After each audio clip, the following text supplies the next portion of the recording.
Hi everybody, welcome to Aimee Nolte Music. I'm going to tell you a little sad story. It's a sad story about too many people soloing over the blues using the blues scale only. Sad story.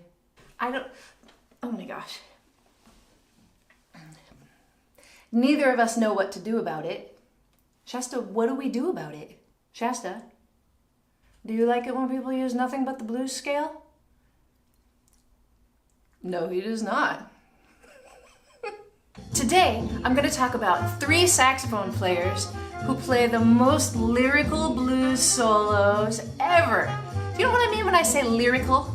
Lyrical is like you could write lyrics to it if you had to, or the melody is strong enough on its own that maybe you'd even think about using it as a real melody to a song. It's something that you can sing back. All these things that kind of conjure up stuff that has to do with the voice. As a piano player, I'm always wishing I could get my piano to sound more like a voice. It doesn't, you know, I mean, you could try your best, but the piano can't do things like ooh, or nothing. Like, it can't do it. We can try to copy those things. And we have to try to copy those things to the best of our abilities to get whatever instrument we play to sound more like a voice. I always think horn players have it a little bit easier because they have their embouchure and they can bend things and slide things and even have alternate fingerings to make even the same note sound different when it's played twice in a row. I can't do that on the piano as well as horn players can do it. So it's kind of unfair, but there's not much to do about it. No whining about it. Only thing to do is to try our best to copy the sax players. So today, I've taken 3 choruses of blueses that I love from 3 different saxophone players named Sonny. I've made a worksheet today to go along with my video, and it has a transcription that I've done of all 3 things. All I've done is listen to 3 different choruses of blues by these guys and taken my favorite chorus from each solo. The chorus that I think is maybe the most lyrical. Don't debate me on it. Of course, there's room for debate, but I've taken the choruses that I think are the most singable, the most memorable. If you'd like the worksheet, click the card up to the right and you can get it on my website. I've given you a timestamp for each of them. So for instance, Sonny Stitt, this is on Bud's Blues from the album Sonny Stitt, Bud Powell, and J.J. Johnson. I think that album also had another name when it was issued earlier. All God's Children Got Rhythm, something like that. But it starts at 1:15.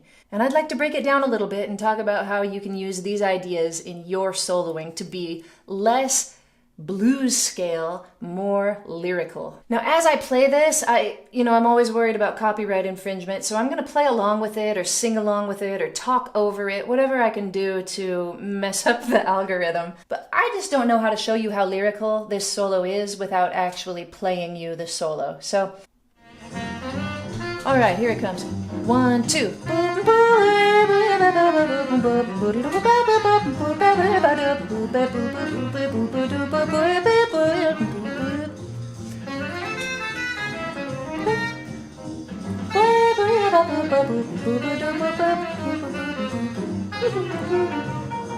Cool, right? All right, let's listen to it nice and slow. I'll play a left hand, easy left hand, and I'll slow it down a little bit.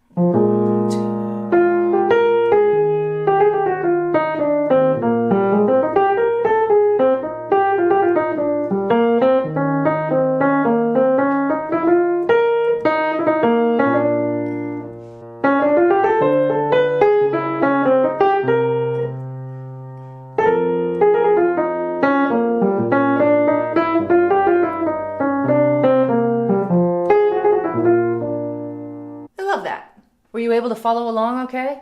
1, 2. Da boo ba da da da da da da da da ba do do do do ba da da o do be ba ba da do de da ba do de da da da da wo do who do do. do do do ba boo be do do do. Sometimes I have to check do do do do be, because that's a hard one to hear. We do da da do do do do do do do do da do da da da ba do da dee da. How'd you do? I always like to go through any lines that I see like this, whether I'm sight reading or transcribing, whatever, and I like to try to sing them slowly. I think it's fun and I think it's important. Now, one thing you'll notice with all of these saxophone players is that they do a lot of trills. And sometimes I notate them and sometimes I don't. I don't know, maybe just depending on my mood. So here's the first one right here.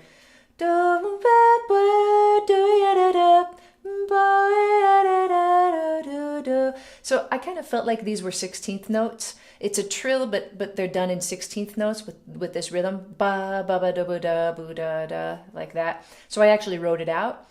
But if you notice this one, I just wrote a little trill mark, da ba da da, because I think it happens a little more fluidly and legato. So legato-y, legato-ish, legato-y, I don't know, but yeah. This is a ghost note. There'll be a few of those, and all players use ghost notes. Horn players a lot though, and you kind of guess at it. I think it was meant to be a G. He might have meant it to be an F. I'm not sure, but we just take a guess and we don't really play it, but we feel it. You hear that? It's like just like a barely and so another one happens right here.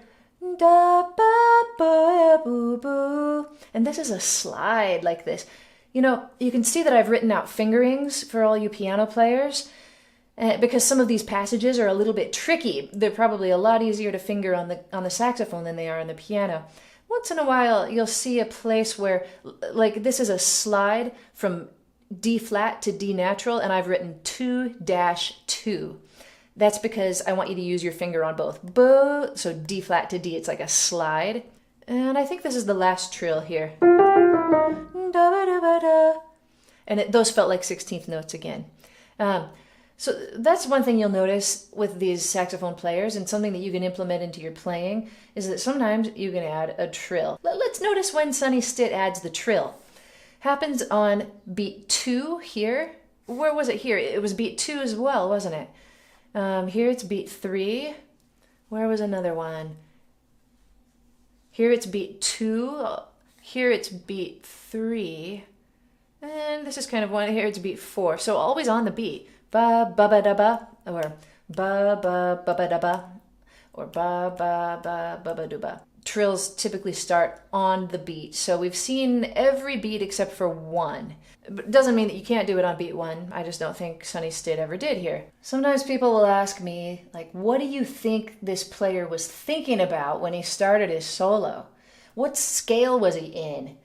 I don't think that Sonny Stitt was thinking about a scale at all. I just think he was trying to sound really soulful and good. So 1, 2. One of my favorite things is that he started out with 2 beats of rest. That's great. He's not afraid to take rests, which is an important part of being lyrical and memorable. So I like that, to start out with 2 beats in this chorus. 1, 2. Let's just take that first line. Now sing it with me. 1, 2. Yeah. Good. Now play it on your instrument. Grab it. Whatever your instrument is, play it. And let's try to play it just the way we sang it, which hopefully is just the way Sonny Stitt played it. 1, 2. Yeah, we're going to give an accent on this F for sure. That A flat's going to get an accent. This is going to get an accent. This G. And the B flat. These ones we're just going to kind of slide over. These are the kinds of things that you need to notice when you're transcribing. They're the kind of things that will make your solo sound singing. I mean, we don't just want to be swinging, we want to be singing.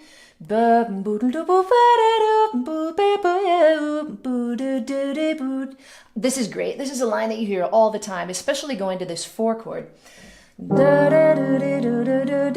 Sometimes you'll hear people repeat this lick again. Like you start on the 7th, right? The D flat is the 7th of E flat 7. And then you might go up a half step to repeat it again. And that's a really nice thing to do. And if you do that, you can use the diminished scale to repeat the exact same pattern. We've got these notes: B flat, C, which is a whole step. We've got C to D flat, which is a half step. And then we've got a whole step between D flat and E flat. So that is a diminished scale. And then we can do the same exact thing using the diminished scale a half step higher if we wanted to.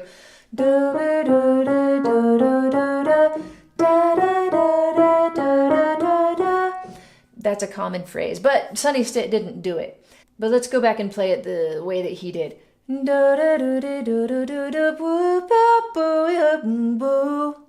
He just ended it so that he could take a tiny rest and then come back at it with a crazy another line. Did I get that E? Yeah, a little bit sharp. So this is my favorite part of his solo. And there's a tiny alteration on the blues right here too. Instead of doing a G7 chord, which is what you would typically do, right here in bar 8 of the blues, before the C minor, they do a little walk down. So D minor, D flat, minor 7 to C minor. And that's common. You hear Bird and Diz do it sometimes. Bud Powell's on this recording. It's very common for Bud Powell to do that kind of a thing.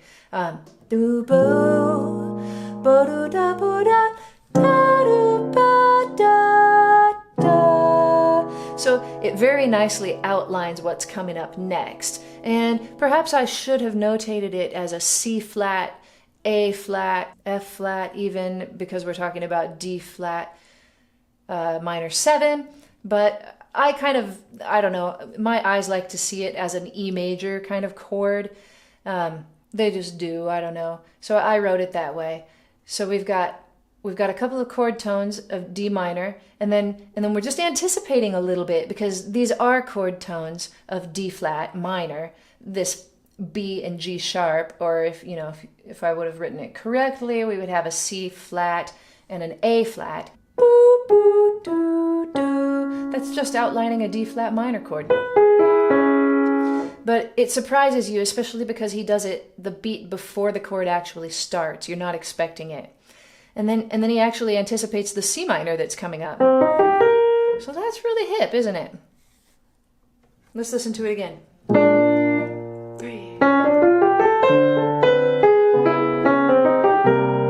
I think that's really smart. This is just a really cool line. You can do this kind of a thing. And this is kind of using the blues scale, except for he skips the E natural, right?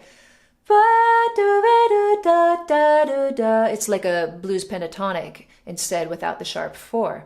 And I think that's about enough analyzing for this solo. Let's go on to the next one. Let's take a little listen to Blues for Philly Joe from one of my favorite albums of all time, Nuke's Time by Sonny Rollins.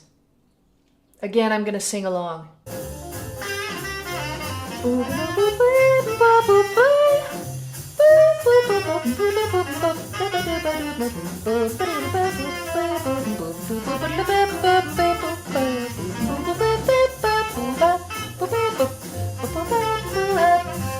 There's that one. Isn't that nice? It's kind of cool. He does a thing here that's so melodic to start out, and actually in the chorus before this, he does something very similar. Here it comes. Da da bo da da da bo da bo ba ba da da ba ba ba ba ba ba ba da. It's almost the same rhythm.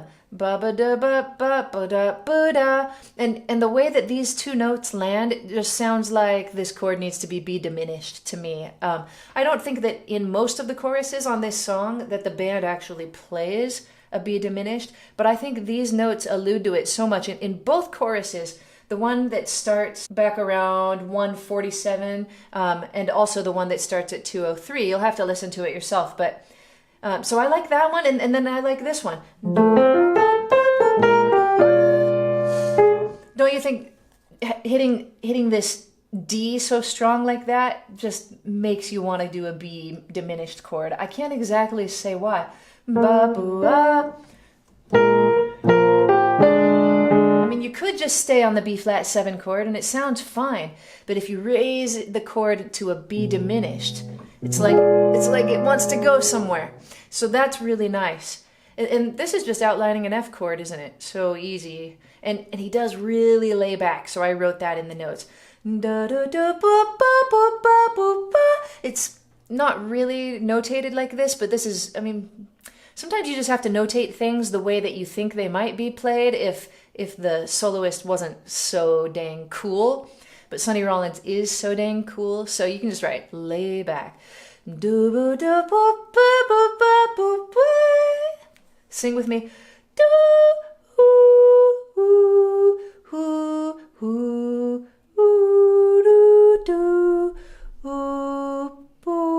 I get it?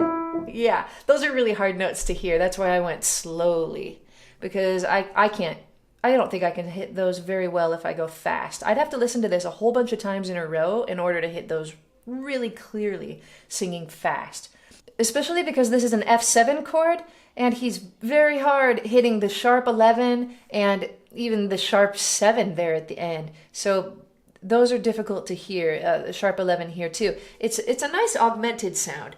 So from this E flat to a B natural to a G, that's an augmented triad. And then he takes it down and does it again. And those notes sound great over F7. We've got the flat 7, the sharp 11, and the 9. So that's really great. They're just a little hard to hear. But it's just kind of like reaching a little bit further. I mean, you could, I said, let's try to get away from the blues scale. What if we started on this 7 and just played a blues scale? We could. Let's try.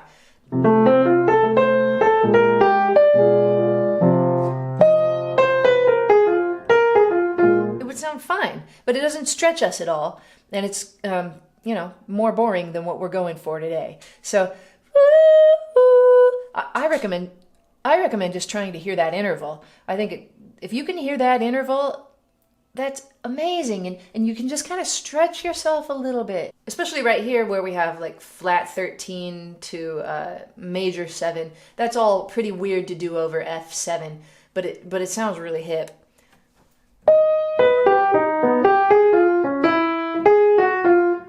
And he lands hard on it. That's a quarter note. Going on. Da ba da da da ba da. These are cool notes, kind of borrowed from like a F altered chord, F7 altered chord, which happened here. He's altering this all kinds of ways, and then he just kind of keeps going until he clearly defines that we're in a B flat 7 chord. It doesn't happen until the third bar. Even though the B flat chord starts at the beginning of the bar, he doesn't really resolve it until beat 3. Genius. And then here he does the same kind of thing that Sonny Stitt did, where in anticipating the minor chord that's coming up just by half a beat, he just kind of throws us.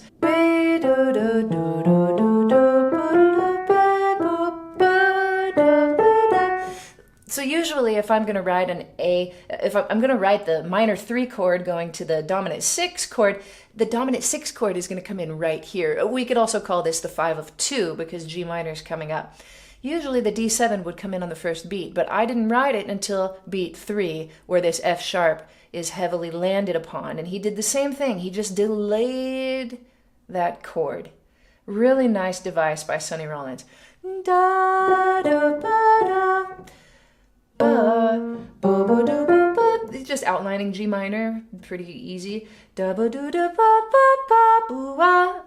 I don't think he's really thinking about outlining G minor. I think he's thinking about this whole, maybe even 4-bar phrase. Bo do do do do do da da do da ba boo ba boo boo boo boo ba boo da. The whole thing, at least to hear, is one phrase.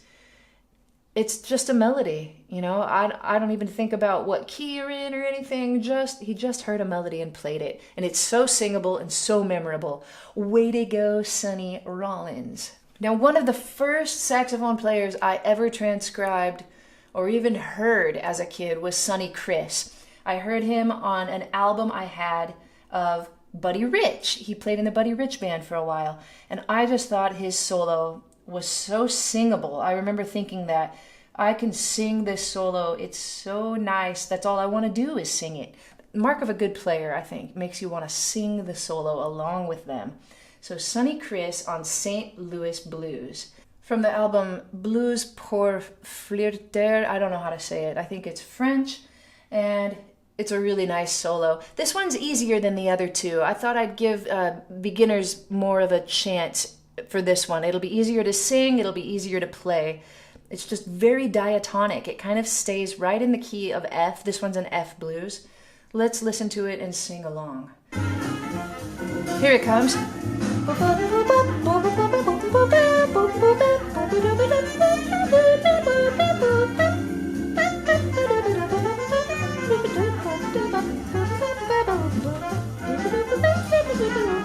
That's wonderful, right? Yeah, okay, let's play it. I'll play it and you can play along or sing along. 1, 2, 3, 4.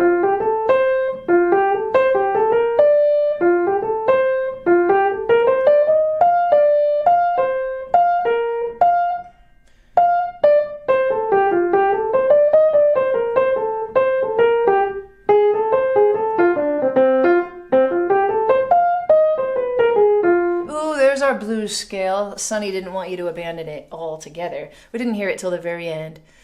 The nice thing that he does here is he just plays a melody. Like, it's just a melody. I don't think we're ever really thinking about scales or chord outlining or anything. It's very simple. Almost like something your 3-year-old could sing. Almost. Same thing, but displaced, right? So he starts it on the end of 4, and then he starts it on 4. 1, 2, 3, 4. Ba da ba do ba da ba do ba.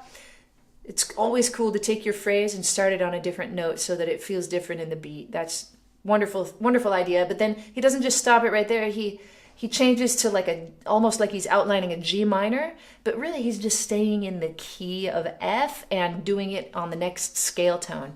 Da ba da da da ba da da da da da. So it's the same. It's like 1 2 3 5, 1 2 3 5, 1 2 3 5. He just shifts it, and then he goes back 1 2 3 5, and then again 1 2 3 4 5 6. And so I love this. I always say that it's wonderful to take an idea, to repeat it, to change it a bit, and then to use it as a launching pad to take you somewhere else. So textbook right here, how to build a good solo. Sonny Criss. Woo woo. Ba ba da da da da da da da, and then he uses this new idea. Da da da boo da ba da ba. That's so cool, right? Easy peasy. 7 1 6 1 5 1 4. Back to 1. 1 ba ba da da da. This is cool. He does a little bit of a rest, and then he uses just a new rhythm. Ba ba ba do ba do do da da da da da da da da. So diatonic. We're not using any kind of bebop lines where we're sidestepping, using enclosures, or even outlining this D7 chord at all. We're really not. We're just key of F. And if you wanted to, I mean, you could just play the key of F over this whole thing. The only time he really gets chromatic is here, and this is also just very F major to me too. Ba ba ba da ba do da da da da da da da da da da da da. I kind of think he meant to do a C sharp right here, but he didn't. But if you would like to make that a little bit chromatic, you could play a C sharp there instead of a C. But because it kind of sounds weird being the same note, but it's pretty much what he played.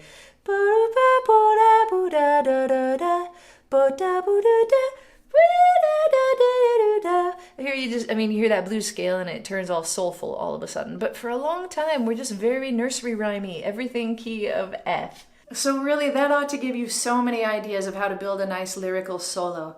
You can use all of those concepts when you're thinking about playing over a blues yourself. And the most important thing today for you to do is to actually take those 3 solos or those 3 choruses and learn them. Sing along, play along, like all day, all week, all 2 weeks. Just dive in, you can do it. And you know, you'll even look better doing it if you're in your Aimee Nolte t-shirt.